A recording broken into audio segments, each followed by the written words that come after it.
Year sa Binondo kahapon, nakisaya rin ang mga magnanakaw.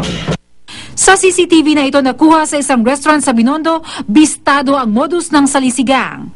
1:45 ng hapon oras sa CCTV, makikita ang lalaking ito na naka-office attire.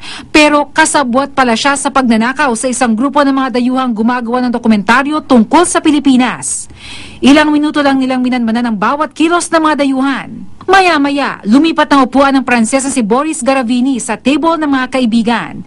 Dito na nakakuha ng tiyempo ang salisigang. Hindi mapakali ang lalaki. Sumisimple naman ako ang bag na naglalaman ng kamera, mga lente at mga pelikula. Dahil nakatali sa upuan, humingi ng tulong sa spotter ang lalaki. Sa loob ng 2 minuto, nakalas ang tali. 9 na minuto lang ang lumipas, matagumpay na nakuha ng grupo ang bag.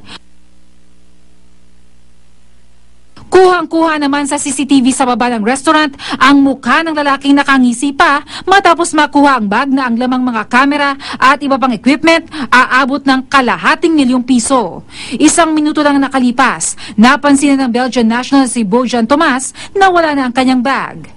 Pero hindi nawawala ng pag-asa ang dayuhang makukonsensya ang mga salarin at maibalik daw sana ang pelikulang pinaghirapan na tungkol pa naman sa magandang alaala nila sa Pilipinas.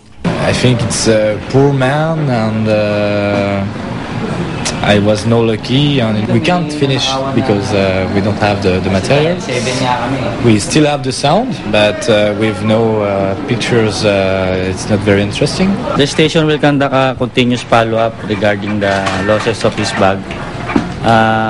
All necessary effort will be undertaken. Kung may nakakakilala sa mga miyembro ng grupong ito, ipagbigay alam sa numero bilang 244-3079. Bernadette Reyes, naka-alert.